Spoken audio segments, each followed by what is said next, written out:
할렐루야. 오늘도 이렇게 복된 자리에 오신 우리 성도님들 환영합니다.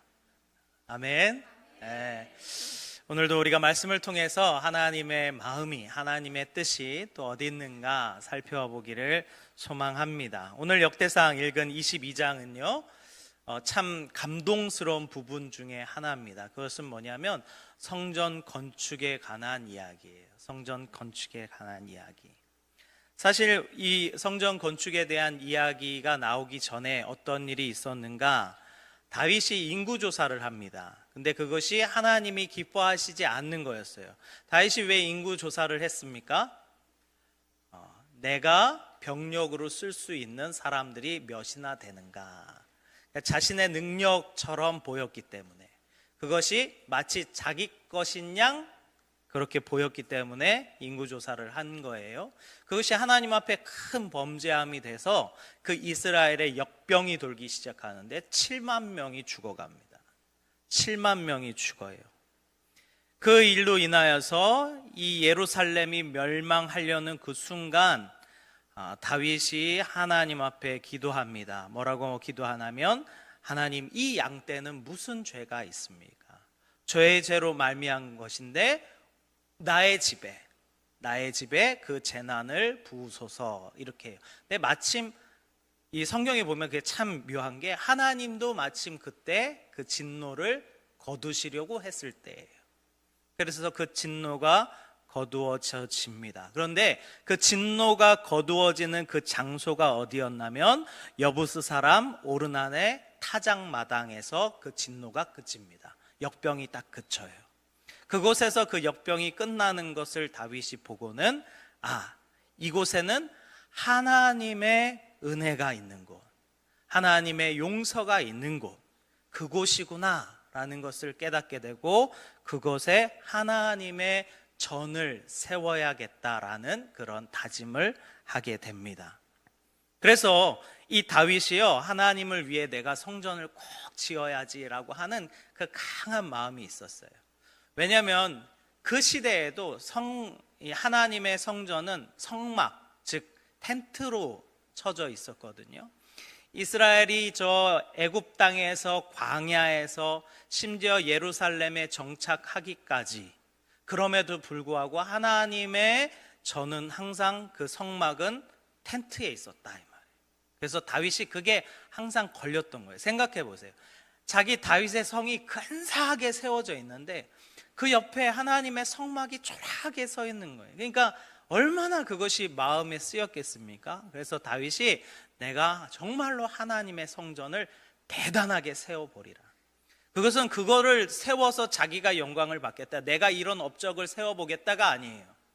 그 다윗의 순수한 마음, 하나님을 향한 순수한 마음으로 그렇게 생각을 합니다. 어느 날 나단 선지자를 불러요. 나단 선지자를 불러서 내가 하나님의 전을 정말로 너무나도 멋있게 세우고 싶은데 너의 생각은 어떠냐? 물어봐요. 그랬더니 나단 선지자가, 왕께서 그렇게 생각하시다면 옳습니다, 그렇게 하시죠. 그러고 와서 그날 밤에 하나님께서 나단 선지자에게 오셔서 뭐라고 말씀하십니까? 야, 다윗한테 가서 세우지 말라 그래, 이렇게 얘기합니다. 이 나단 선지자가 이 다윗 왕 앞에 섭니다. 그리고 다윗에게 이야기하는 거예요. 뭐라고 이야기하냐면, 그날 밤에 하나님의 말씀이 나단 선지자에게 임하여 이르되, 너는 가서 내 종 다윗에게 말하기를, 여호와의 말씀이 너는 내가 거할 집을 건축하지 말라. 내가 이스라엘을 애굽에서 올라온 날부터 오늘까지 집에 있지 아니하고 오직 이 장막과 저 장막에 있으며 이 장막과 저 장막에 이 성막과 저 성막에 있었나니 이스라엘 무리와 더불어 가는 모든 곳에 내가 함께 했다. 그러면서 또 뭐라고 말씀하시냐면, 내가 어느 때에 사사에게든지 누구에든 간에 왜 내 집은 저렇게 백향목으로 지은 집이 아니냐라고 말한 적이 있느냐? 나는 한 번도 그런 말을 한 적이 없다. 그러면서 뭐라고 말하라고 하냐면, 다윗아, 너가 나의 집을 세우겠느냐? 아니라 내가 너의 집을 세우겠다라고 말하라, 이렇게 얘기합니다. 다윗이 그 얘기를 듣죠. 다윗에게는 어쩌면 청천벽력 같은 이야기예요. 왜요? 자기가 마지막 인생의 평생의 목표로 세운 것이 성전을 지어보겠다는 이 강한 마음이었는데 하나님께서 그것을 하지 말라는 거예요. 그러니까 다윗이 이것이 얼마나 꺾이겠습니까? 그러면 왜 하나님께서는 다윗 보고 이 성전을 너는 짓지 말라라고 하셨을까요? 오늘 말씀에 보면 그 내용이 나오죠. 너가 무엇을 많이 흘렸다? 피를 많이 흘렸다. 너가 이 땅에 피를 많이 흘렸다. 그래서 너는 나를 위하여 성전을 짓지 못할 것이다. 그러면 더 우리가 생각해 볼게. 왜 다윗은 피를 많이 흘렸다고 성전을 짓지 못하는 걸까? 왜 피를 많이 흘리면 성전을 못 짓습니까? 혹시 그런 생각 해보셨습니까? 아, 그냥 그렇구나 그렇게 생각하셨습니까? 왜 다윗이 그 피를 흘린 것이 전쟁 때문인데, 그 전쟁은 지극히 하나님의 백성들, 이스라엘이라는 나라를 세우기 위한 전쟁이었어요. 하나님께서 허락하신 전쟁이었고, 그 전쟁 때문에 하나님께서 다윗을 한 번도 책망하신 적이 없어요. 때로는 하나님께서 명령하셨죠. 한 명도 남겨놓지 말고 진멸해라. 이렇게 진멸시키라고 했던 민족들도 있었어요. 하나님께서 명하셨음에도 불구하고 왜 다윗은 피를 많이 흘렸다고 성전을 짓지 못할까? 그것은 먼저는 성전은 평화의 상징이기 때문에 그래요. 성전은 평화의 상징입니다. 성전은 단순히 건물만 짓는 것이 아닙니다. 많은 사람들이 그 하나님의 성전을 보며 이곳에 누가 거하신다? 하나님이 거하신다라고 생각할 거예요. 그런데 하나님이 거하시는 성전을 짓는 사람이 피를 많이 흘린 사람이다. 그러면 이거는 평화의 성전이 아닌 거예요.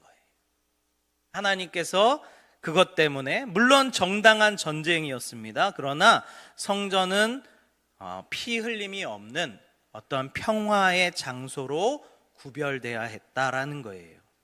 그래서 따라서 하나님은 성전을 평화의 사람, 솔로몬, 이 샬롬에서 파생된 말이거든요. 평화의 사람이란 뜻인데 그 아들 솔로몬을 통해서 성전을 짓도록 허락하셨다라는 거예요.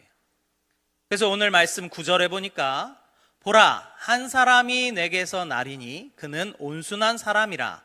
내가 그로 주변의 모든 대적에게서 평온을 얻게 하리라. 그의 이름을 솔로몬이라 하리니 이는 내가 그의 생전에 평안과 안일함을 이스라엘에게 줄 것임이라. 그가 내 이름을 위하여 성전을 건축할지라. 그는 내 아들이 되고 나는 그의 아버지가 되어 그 나라 왕위를 이스라엘 위에 굳게 세워 영원까지 이르게 하리라. 내가 너의 아들을 평화의 아들로 만들어줄게. 그 시대의 모든 사람들이 평안한 시대를 내가 열어줄게. 그때에 지어진 성전, 그리고 그 솔로몬이 지은 성전은 하나님께서 거하시는 성전이 될 거야 라는 거예요.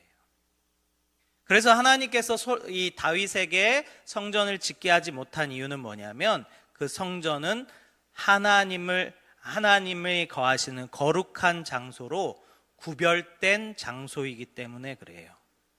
그래서 그 하나님의 성전의 거룩함과 구별됨을 위해서 전쟁의 손이 아닌 평화의 손으로 성전 짓기를 하나님은 허락하셨다는 거예요. 또 우리가 좀 더 깊게 들어가 보면 이 성전은 결국 누구의 예표입니까? 예수 그리스도의 예표예요. 성전은 예수 그리스도의 예표입니다.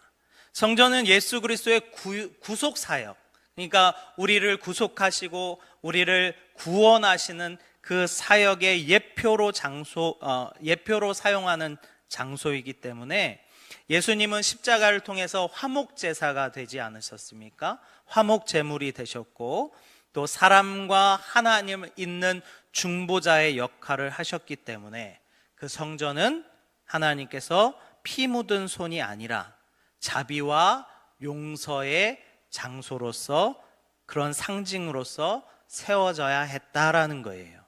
그래서 피 흘림이 아닌 평강과 중보의 손길로 지어져야 한다는 상징성이 그곳에 필요했다라는 거예요.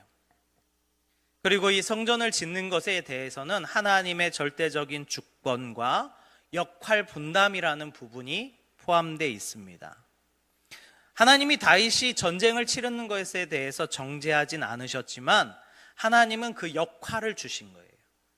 다윗은 정복자로서, 그리고 그 솔로몬은 건축자로서, 평화의 아들로서의 사명을 주셨다 이 말이에요. 그래서 그 솔로몬 때에 하나님께서는 그 성전이 지어지기를 원하셨다라는 거예요. 그래서 하나님의 나라에는 각자 주어진 몫이 있습니다. 그리고 어떤 사람의 일이 끝나면 하나님께서는 반드시 그 다음 사람을 세워서 그 다음 세대를 준비하는 사명을 주시기도 한다라는 거예요. 오늘 말씀에 보면 다윗은 준비자였고 솔로몬은 건축자, 완성자였다라는 것을 보게 됩니다. 솔로몬 입장에서는 감동일 수 있겠지만 다윗 입장에서는 얼마나 슬펐겠습니까? 그래도 얼마나 그 마음이 뜨거운지 내가 그러면 솔로몬이 짓되 내가 한번 제대로 준비해 보겠다라고 하는 마음이 다윗한테 있었어요. 이거 쉽지 않은 과정입니다. 수고는 내가 하고 영광은 다른 사람이 받겠다는 거예요. 그렇지 않습니까? 근데 다윗한테는 그게 중요한 게 아니었다.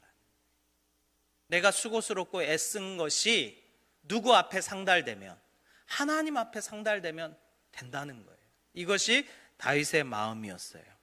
자, 2절에 보니까 다윗이 명령하여 이스라엘에 거류하는 이방 사람들을 싹 모읍니다. 대부분 그 이방에서 온 사람들은 전쟁을 통해서 얻은 포로들이나 종들로 쓰는 사람들이 많았습니다. 그래서 이 사람들을 통하여 건축 준비를 합니다. 석수를 시켜서 하나님의 성전을 세울 돌들을 다듬게 합니다. 또 문짝목과 거물못과 철들을 많이 준비하고 많은 놋도 준비합니다.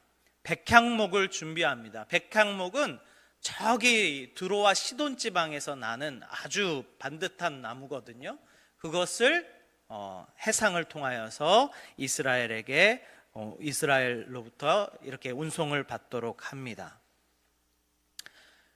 그리고 14절에 보니까 이런 말이 있어요. 내가 환난 중에 여호와의 성전을 위하여 금 10만 달란트와 은 100만 달란트와 놋과 철을 그 무게에 달 수 없을 만큼 심히 많이 준비하고 또 제목과 돌을 준비하였으나 너는 더할 것이다 라고 이야기하면서 14절에 보니까 환난 중에 준비했대요. 그러니까 이 다윗은요 예전부터 생각하고 있었던 거예요. 하나님의 전을 꼭 짓겠다라는.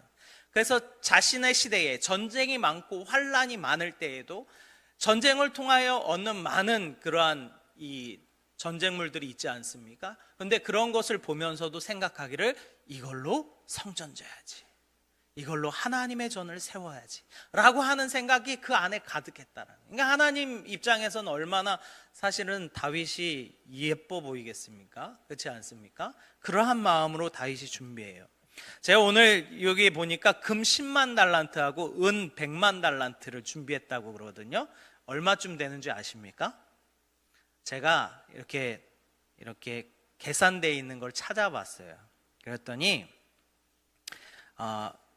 달란트는 한 달란트가 무게 단위인데 한 달란트가 34.2kg입니다. 1달란트가 34.2kg예요. 그런데 이거를 10만 달란트를 곱하니까 3,420톤이에요. 금만 3,420톤, 또 은은 100만 달란트니까 10배가 더 많죠. 그래서 34,200톤이 은으로 준비됐다는 거예요. 뭐 이렇게 환율 따져서 이렇게 계산을 해보니까 금 10만 달란트는 약 307조 정도 됩니다. 307조. 그리고 은 100만 달란트는 376조 정도 돼요. 그러니까 두 개 합치면 한 83조 정도 됩니다. 우리나라 1년 예산이 몇 조인 줄 아십니까? 한 650조 정도 됩니다. 그러니까 우리나라 1년치 예산을 성전 짓는데 다 쓰는 거예요. 근데 그 시대에 그 작은 나라 이스라엘이 이만큼을 준비한 거예요. 하나님의 전을 짓기 위해서 뿐만 아니라 뭐 철이나 놋이나 뭐 백향목, 돌들 이런 걸 생각하면 어마어마한 금액이 이곳에 투입을 된 겁니다. 단순히 이거는요 그냥 악착같이 모아서 되는 금액이 아니에요. 행정적으로나 기술적으로나 경제적으로나 여러 가지 분야에 대해서 이것을 마련하기 위해서 무단히 애를 썼고 아주 큰 프로젝트가 바로 이 성전 짓는 것이었다라는 거예요.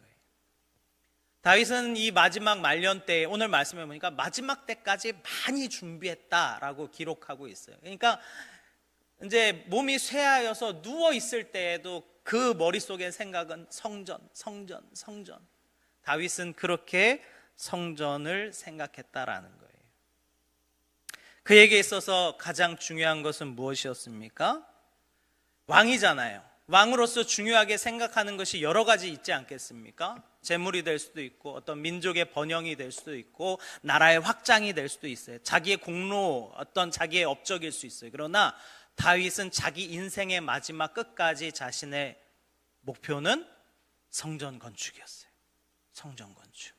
그런데 참 희한하게도 하나님께서는 이것을 그가 하지 못하게 하시고 그것을 믿음의 유산으로 물려주게 합니다.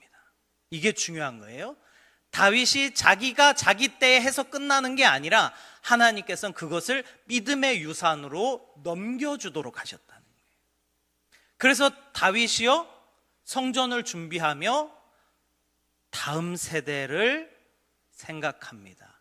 바로 그 사람이 솔로몬입니다. 오늘 5절에 보니까 다윗이 이르되 내 아들 솔로몬은 어리고 미숙하고 여호와를 위하여 건축할 성전은 극히 웅장하여 만국의 명성과 영광이 있게 하려 할지라. 그러므로 내가 이제 그것을 위하여 준비하리라 하고 다윗이 죽기 전에 많이 준비하였더라. 그러니까 이 다윗이 준비한 여러 가지 물건들은요 그냥 물건이 아니에요. 엄밀히 말하면 무엇이냐? 믿음의 유산이다 이 말이에요. 믿음의 유산을 물려주는 거예요. 이게 우리가 성경에는 어떤 물질적인 부분으로 보일지 모르지만 다윗이 실제 그 아들 솔로몬에게 보여줬던 것은 믿음의 유산을 보여준 거다 이 말이에요. 끝도 없이 준비하는, 그리고 자신의 생명이 죽어갈 때까지 준비하는 그 믿음의 유산. 어떻게 하면 하나님이 영광 받으실까? 하나님의 전을 어떻게 하면 세워갈까라고 하는 그 믿음의 유산이에요. 오늘날 우리의 모습을 한번 돌아볼까요? 우리는 무엇을 준비하고 살아가십니까? 우리의 자녀들을 위하여 무엇을 남기고 계십니까? 돈 남겨주십니까? 돈 딱 넘겨주고 하늘나라 가면 자녀들이 피 터지게 싸웁니다. 명절 때마다 칼부림이 나죠. 누가 재산을 조금이라도 더 가져갔다 난리가 납니다. 차가 있으면 차라도 반쪽을 썰어가지고 나눠야 되는 게 유산인 거예요. 우리는 자녀들에게 무엇을 남기고 있습니까?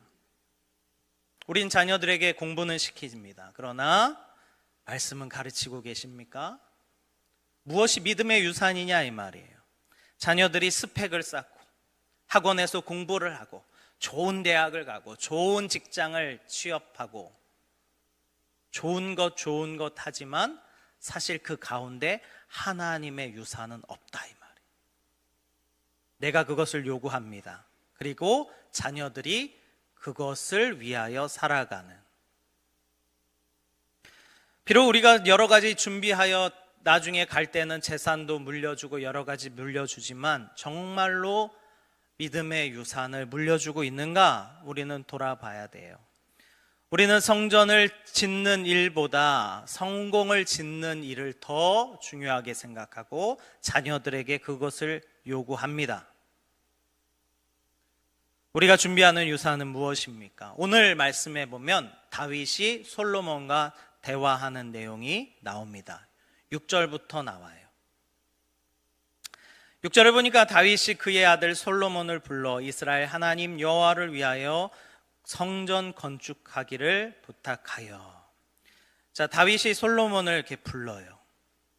그러면서 아마도 다윗이 이제 솔로몬에게 부탁하는 거니까, 이제 나이가 많지 않겠습니까? 그 거칠은 손으로 솔로몬을 딱 만지면서 이야기하는 거예요. 너가 이제 하나님의 전을 지어야 한다. 아들아, 내가 내 평생토록 소원이 있어. 하나님의 전을, 하나님의 집을 짓고 싶은 마음이 너무나도 컸는데 하나님께서 나로서는 하지 말라고 하시더라. 나는 피를 많이 흘렸기 때문에 하나님께서는 나로 하여금 허락하지 않으셨다 하면서 솔로몬을 쳐다보는 거예요. 그리고 솔로몬한테 얘기하죠. 하나님께서 너에게 그것을 허락하셨어. 솔로몬아, 너가 이것을 이어받아서 하나님의 전을 짓기를 원한다. 자, 그 말을 듣는 솔로몬은 어떤 생각이 들었을까요? 다윗의 눈에서 뭘 봤을까요, 솔로몬은? 그 하나님의 성전을 짓고 싶어하는 그 열망의 눈빛, 그 간절한 눈빛을 아마 솔로몬은 봤을 거예요. 근데 참 희한한 건 하나님께서 하지 말라고 하니 다윗이 멈추는 거예요. 솔로몬은요, 자기 아빠라는 게 좀 이상하죠? 자기 아버지가 어떤 사람인지 알아요, 몰라요? 알죠. 다윗은요, 나름 강단이 있는 사람이었어요. 하고자 했던 것은 꼭 이뤄내는 사람이었다라는 거예요. 그런데 하나님께서 하지 말라고 했을 때에 그 상실이 얼마나 컸을까라는 것을 아마 솔로몬도 느꼈을 거예요. 우리 아버지가 정말로 하나님의 전을 짓기를 원하셨구나. 그런데 이제 내가 그것을 감당해야 되는구나. 아들아, 너는 지을 수 있다. 하나님께서 너를 평화의 사람으로 삼으시고 너를 통해 하나님의 집을 세울 것이다. 이 일을 너가 이어가 다오. 바로 이것이 믿음의 유산이다, 이 말이에요. 믿음의 유산. 하나님께서는 다윗에 대해서 끝내지 아니하시고 그 유산을 그 자녀들이 이어가도록 허락하셨다는 거예요. 오늘 우리가 자녀들과 나누는 대화들 가운데는 어떤 이야기가 있습니까? 정말로 신앙의 이야기들 함께 하십니까? 때로는 어떤 자녀들의 인생 이야기와 고민 이야기를 들을지 모르겠어요. 함께 이야기할지 모르겠어요. 그러나 신앙의 얘기에 있어서는 회피해 버립니다. 아이들과 함께 시험과 진로에 대해서 고민은 하지만 예배는 스스로 알아서 드리라고 방치해 둡니다. 자녀에게 좋은 대학과 좋은 길을 설명해 주지만 하나님을 향한 길은 우리가 설명해 주지 않는다라는 거예요. 부모의 삶에서 하나님이 중요하지 않으면 그것을 본 자녀들도 자신의 삶 가운데서 하나님을 중심에 두지 않는다라는 거예요. 다윗이요, 이 성전을 짓기 위해서 얼마나 많은 고난과 연단과 훈련들 통하여 또 나라를 세우며 치루었던 전쟁들, 자신의 손에 묻혀야 했던 피들, 이러한 것들, 그러한 것들 가운데서도 다윗은 늘 하나님의 전을 짓기 위하여 고분분투하며 준비하였던 그것을 그의 자녀들은 보게 된다라는 거예요. 그러기에 우리가 이 믿음의 유산을 우리의 자녀들에게 잘 물려줄 수 있기를 간절히 소망합니다. 그리고 우리가 고민해봐야 됩니다. 나는 무엇을 물려줄 것인가? 이 믿음의 유산이라는 것은 공동체가 함께 지어야 하는 짐입니다.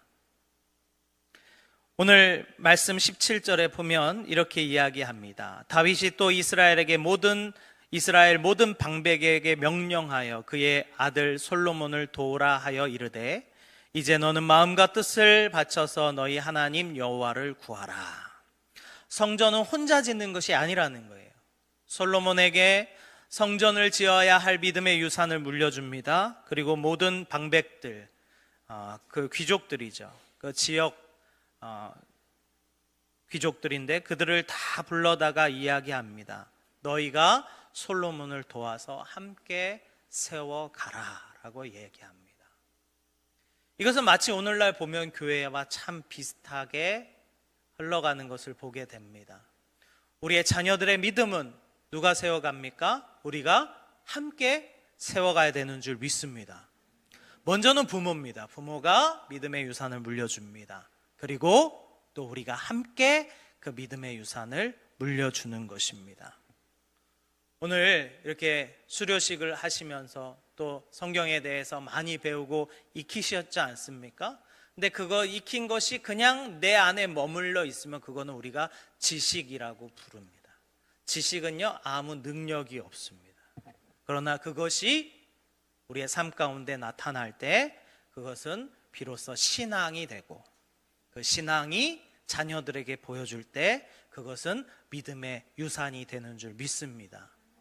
오늘도 우리가 열심히 하나님에 대하여 배우고 익혀서 하나님을 많이 알게 됐다면 그것이 내 삶에서 끝나는 것이 아니라 우리 자녀들에게도 믿음의 유산으로 물려줄 수 있는 우리 모든 성도님들 되시기를 주님의 이름으로 축원합니다. 아멘.